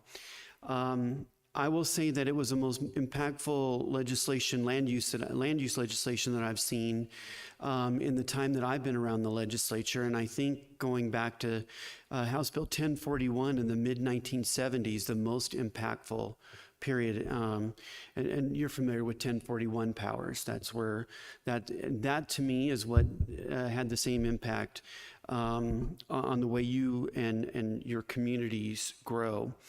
A bill that had at least 5 or 6 different committees designed to meet to come back with recommendations to go to the legislature and or provide codes to you on how you will govern, mandates on how you think about water conservation, open space, greenhouse gas emissions, air pollution related to roads, ways to increase infrastructure costs, development of water, key corridors, buses, rapid transit, all of those committees designed then to come back and in this bill to instruct you how to govern or to make recommendations on how to change the law on how you should govern was really unprecedented. Model codes for accessory dwelling units, transit-oriented development, how to create a master plan, all spelled out in statute to the most minute detail that I have never seen. I've been a member of a zoning board. I actually have been the director of the Department of Local Affairs that would have had broad sweeping regulatory authority that as a former director of local affairs, I was deeply concerned about.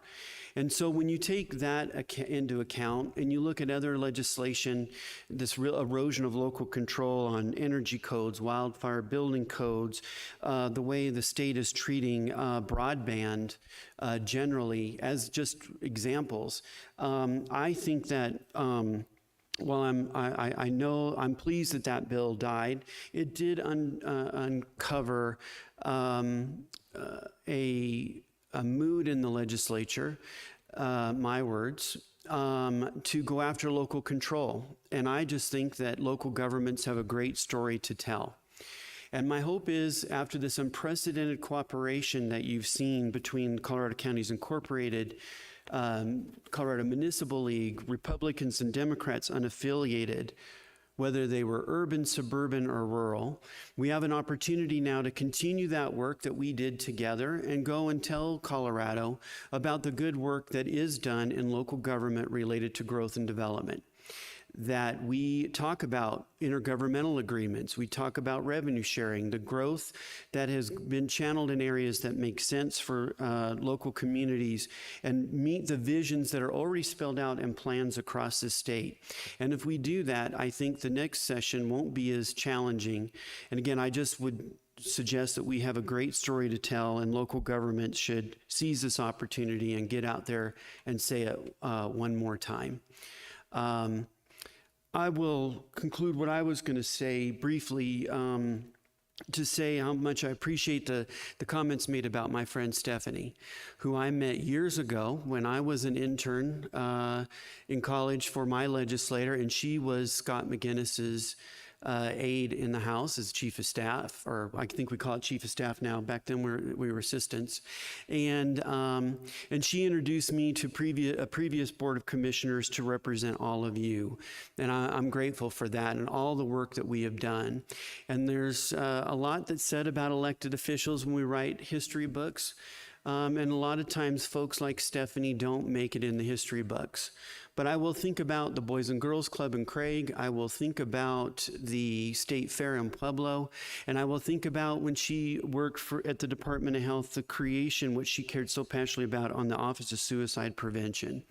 And I could go on and on and on. So thank you for mentioning her. And she loved this community so much and was so excited when she moved down here. And it was a pleasure to know her. So with that, should I answer questions now? Wait.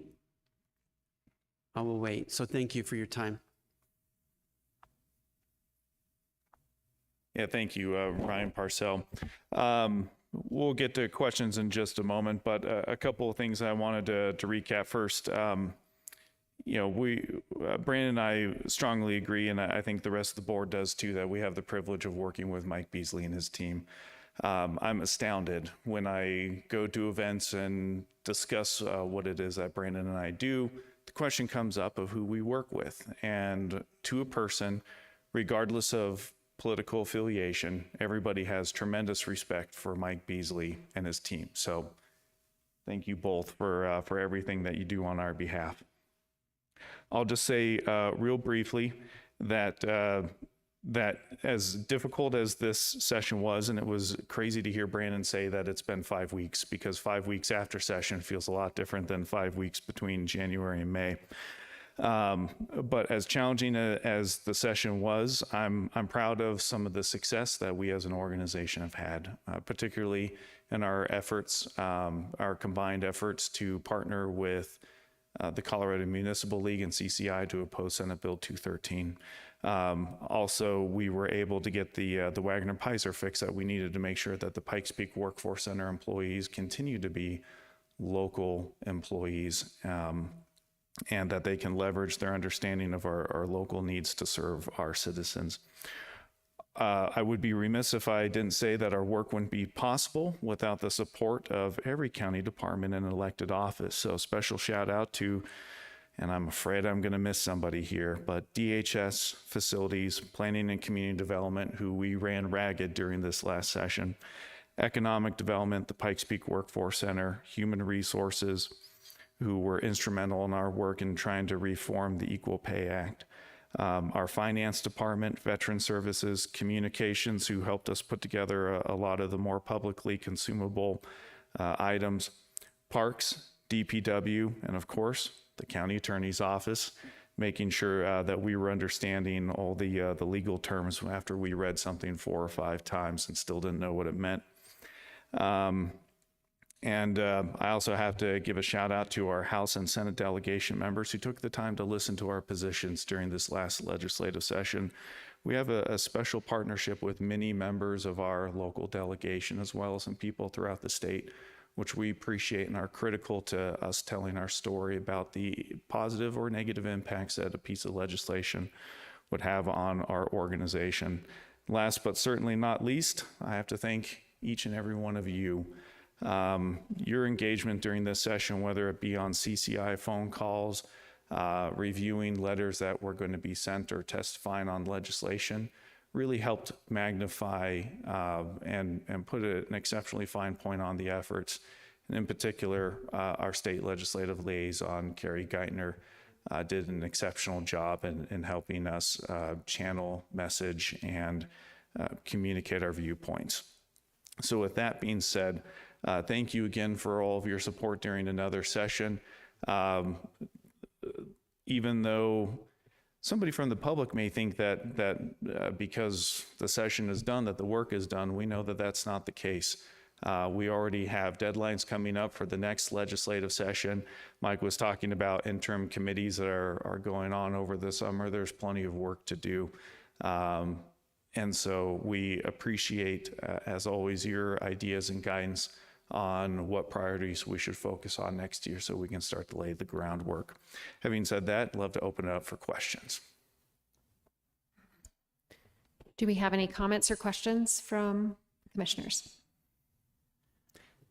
I can just start mine off real quick. Thank you to the entire team. And Commissioner Geithner did a wonderful job of ensuring that there was, a good flow of information, of working through with her colleagues and then through the staff as well, to ensure that our views were represented well, and you all did a stellar job of that.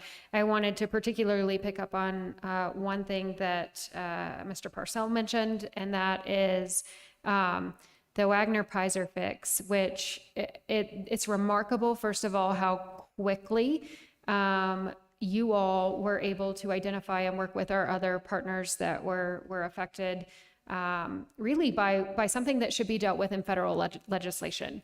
And it wasn't getting dealt with in federal legislation, and you all came up with a pretty brilliant plan to still protect our local workforce centers' ability to maintain employees locally. So I'm just so grateful for that, and I see the benefits of it every single day when our caseworkers and other people that work at the workforce center have an impact on those seeking jobs locally every day. To have our employees there understand different parts of town, different needs, different desires that are very different than if we had to centralize that workforce center out of Denver.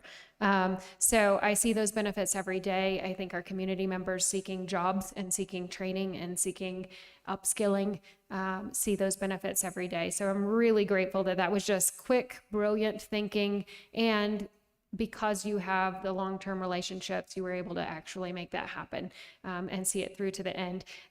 We had the opportunity to speak with our federal lobbyist team last week, and they were impressed. And I think there might be a few other Wagner-Pizer states that are ready to figure out how we did that legislatively here with states' rights in Colorado. So huge win. Thank you very much. And I look forward to the first slide here, I think said end of year wrap up, which made me want to cheer because end of session legislative update. Truly, it was one for the books, and we need all of us and all of you helping us fight in a way that protects El Paso County citizens. I'm really grateful for that. Grateful for Commissioner Geithner's leadership on that. Any other comments? Commissioner Williams. Yeah, I just wanted to thank the team and Commissioner Geithner and Commissioner Gonzalez. I know I sat in on one CCI meeting, and it was a lot to balance because you all prepare us so well to participate in it.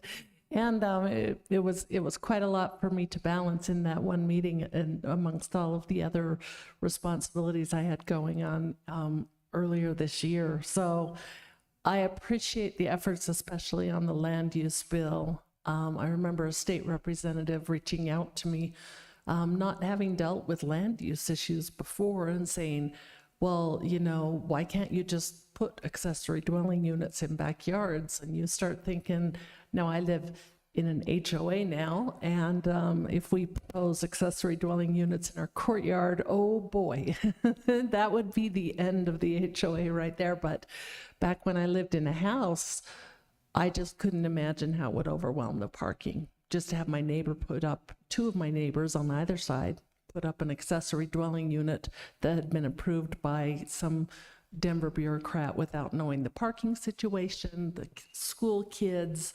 all of the different routes around the middle school we lived in. And so I really appreciate the efforts on that, because the reason why we have local control is because we are accessible.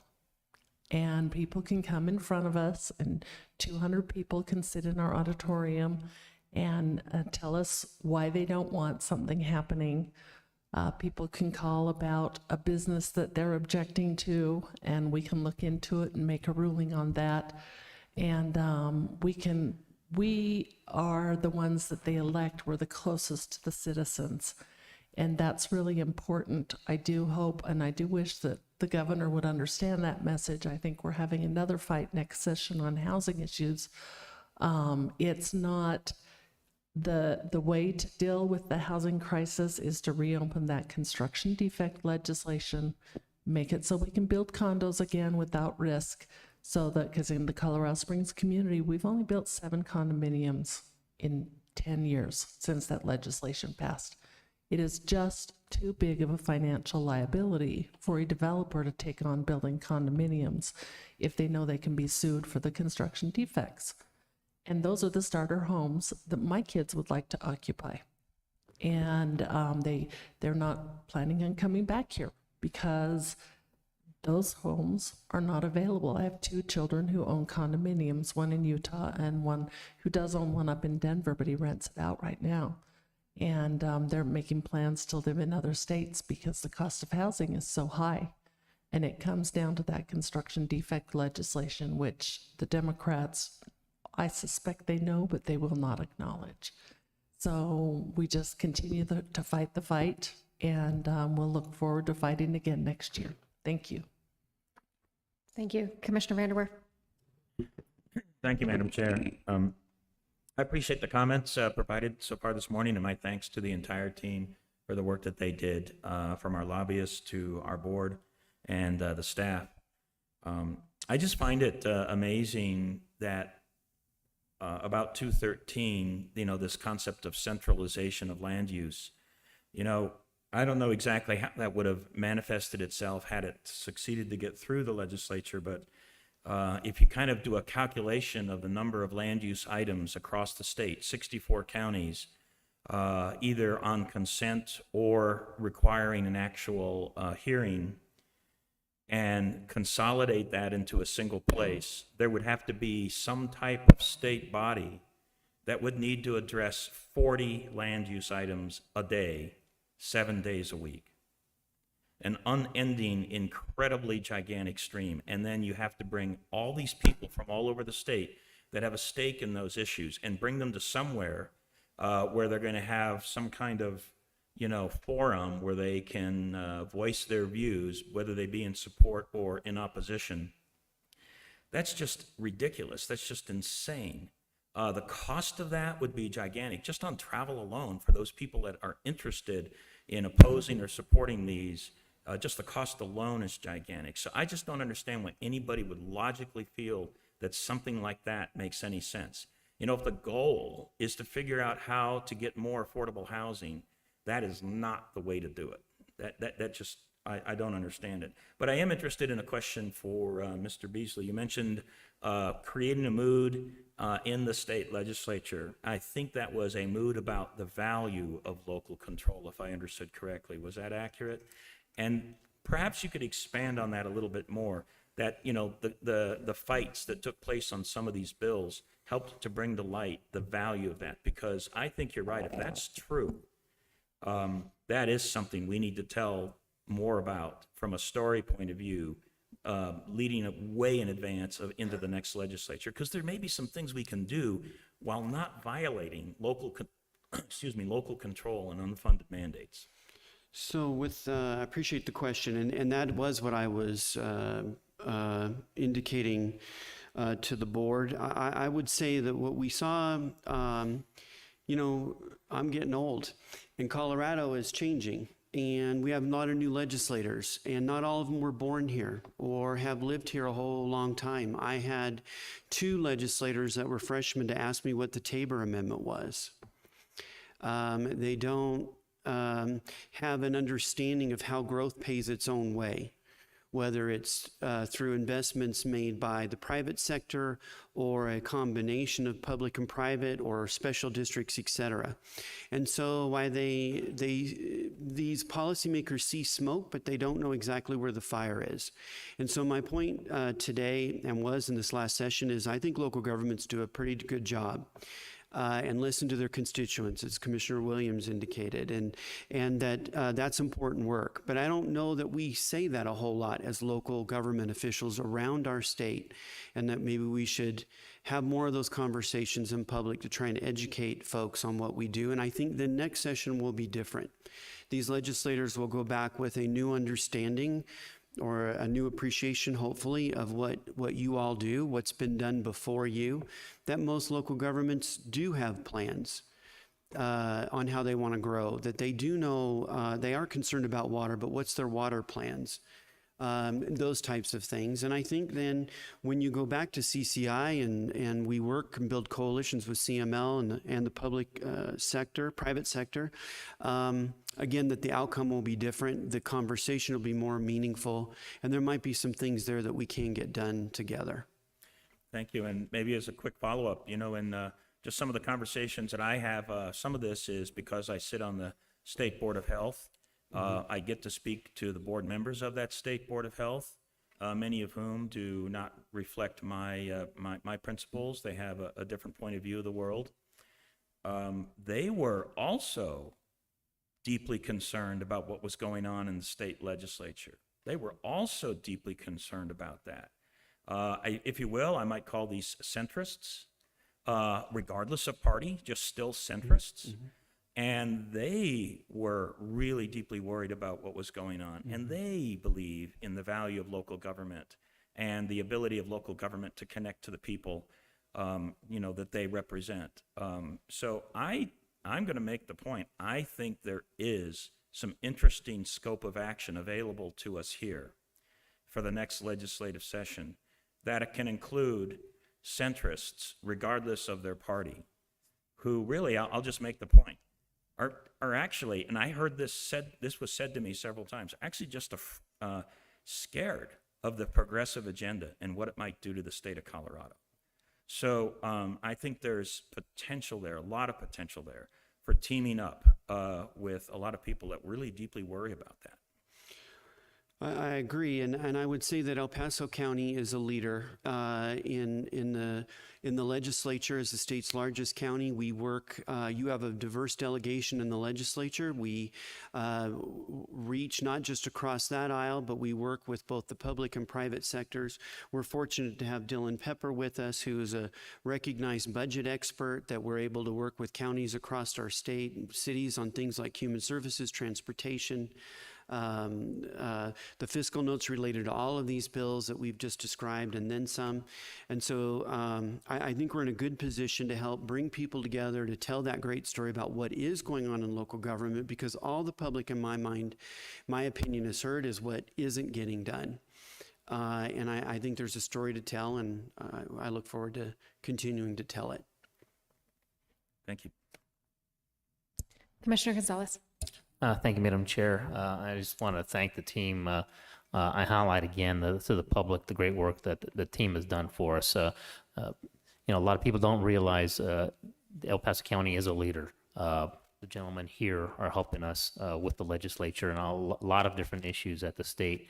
And then on CCI, some of us are the voices and the faces on the screens when they see CCI taking positions. And so a great team and effort up here as well. But we were able to get some stuff done. We were able to affect legislation, and that's things that I think the public should understand that El Paso County is doing for the county and for our municipalities. 213 was a great example, us teaming not just with CCI and CML, but Colorado Springs and the other cities. Fountain in my district came out very strongly against that, and a joint effort, and I think people see that. And I just really hope that the state, as we go into the next year's session, really listens to the local control issues and other issues. At the last CCI meeting that we had just a couple of weeks ago, one session highlighted, and in this case it was regarding property taxes. Since the introduction of the repeal of Gallagher and the efforts to fix what was a very predictable outcome, high increases to our property taxes, the fixes have been terrible fixes, in some cases just Band-Aids or delays, and the newest fix from the legislature was incredibly minimal, and I actually hope they have a special session to actually fix and address this, what is a dramatic tax increase to residents potentially. We have some ability here at El Paso County to reduce that effect on the public, but other districts may not be so willing to do that. At that meeting at CCI, they highlighted how so many of these bills on average were introduced late and passed within an average of, I believe, 10 days, and some of those were introduced at the absolute bare minimum of 3 days. That's an insult to the public. That's a direct statement that you do not want to work with the entities that are being affected. And I asked Governor Polis and the Democrats who are leading the legislature to work with us, not cram things down the legislative session and the public's throat on some of their efforts to get stuff done without proper public and stakeholder input. Thank you. Certainly agree on that front, though I will say special session in our shop is a dirty word, so keep that in mind. I would never want to have to see the legislature do more work. I usually ask them to do less work and less time, but in this case, maybe they might want to reconsider this, because otherwise the public may be getting stuck foot in the bill in many, many more ways than they anticipate right now. Thank you. Thank you, Commissioner. And before I let Commissioner Geithner wrap up our comments here, I said it at the beginning of session as we went in with a pretty set agenda of what was important to us. I said then that I was really impressed with the internal process and structure that we had put around coming to what our priorities were. And I'll say it now at the end of the session, that was so fruitful and so helpful for going into what could have been one of the most devastating legislative sessions to local government. I think, but for our being very proactive and very prepared and having a great and fairly speedy internal process, when you also have sunshine law to deal with, that was just really well done, really well executed. And kudos to Ryan and Brandon for making that happen. I think the continual improvement process on that really showed itself off this year in positive benefits. Thank you. Commissioner Geithner. Thank you. So lots of great comments by the board, and so I will try not to repeat too many of them here, but wanted to really point out a couple of things. First of all, thank you to Ryan and the entire team. You guys have just done a tremendous job. Chair Brummer talked a little bit about improving our processes, and that is one thing that I think we have done well here, which is creating a resolution, making sure that you have the ability to act quickly when you know things that we are ultimately concerned about in the constant communication. And speaking of that constant communication, the availability of this team, I think sometimes people think government work 9 to 5. That is not the case when you are dealing with a legislative session, more like 9 to 9 around the clock. And so each one of you was always available, willing to put in those extra hours at whatever time. I know I sent a lot of very late text messages when things were changing, and that is true of Mike Beasley and his team as well. It's a tremendous thing to see that this team is dedicated to getting the work done, regardless of what those hours are, and that has been, I think, has just really allowed us to be flexible and act quickly. There are certainly always room for improvement, and I'm sure that we will find those along the way, but the amount of flexibility that we have, I think, gotten in just the last year has really been tremendous, and I'm grateful for all that work. And that's all the way down to, I know at one point we were sending emails to legislators, and I know that Mike is personally printing those things out and making sure that they are getting into the hands of folks, because I've been told that. Thanks so much for making sure that that got in my hand before committee, because I don't have time to check my email, and if you've ever talked to a legislator, you know what it's like for them during that time period. And so finding ways to make sure that the voice of El Paso County and our residents is heard has just been, I think, very critical. I really appreciate, Mike said more than once that we have a story to tell, and we do have a story to tell.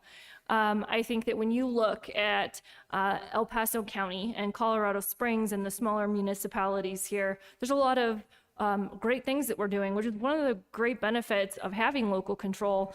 We have all these mini microcosms of ideas and innovations that are happening in our communities.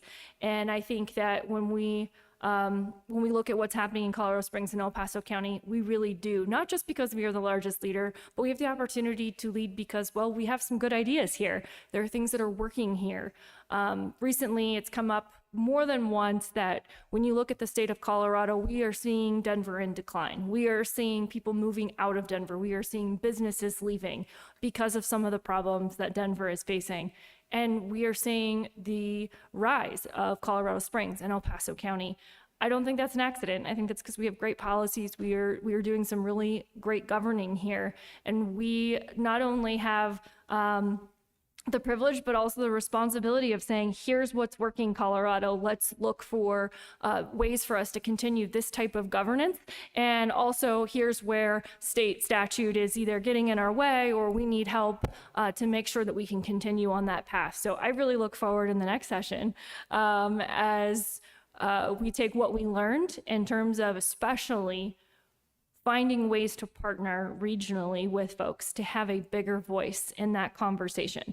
I really look forward to continually looking for those things that we know are working in our communities and bringing those forward with your help and the support of the team. I also want to just thank this board. This has been a great experiment in a lot of ways. I'm honored to be able to serve as the state liaison. I really thank you for your confidence in me to do that. And it is a testament to the true commitment to our community from this entire board that we do work together in this capacity, and that we are willing to go forward and bring these ideas forward and not just be reactive to what is happening at the state legislature, but truly proactive in saying, this is what we need for our community to thrive.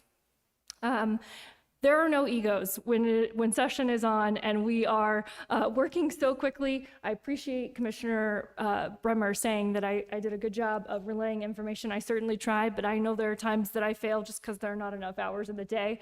And so I'm grateful for not only the grace that you show in that, but that we all truly understand it's a team effort and that we are able to do that. So really looking forward to working with folks, and I would be remiss if I did not say, absolutely, we had a lot of new legislators who really were figuring things out as they went. But I will also say there were some really great legislators who had wonderful local government experience before being a legislator. Many of them reached out to me, and many of them knew that they had the knowledge already. So I'll just kind of down the list here, a huge thanks to Rep. Rose Puglisi, Rep. Don Wilson, Senator Barb Kirkmeyer, and also Senator Byron Pelton, and there are many others, and I don't mean to diminish anybody's effort, but those are the folks that came to mind who, especially on 213, picked up the phone when they needed to, but also their experience at the local level just really made them incredibly effective during the legislative session on those local issues. Thank you. I can't thank you enough, but thank you all so much for what you did, because it truly was a magnificent team effort. Thank you.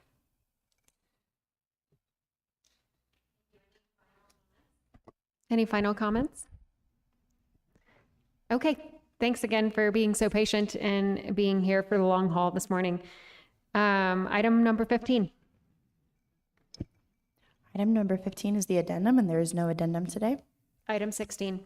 Item number 16 is the executive session, and there is no request for an executive session. We are adjourned.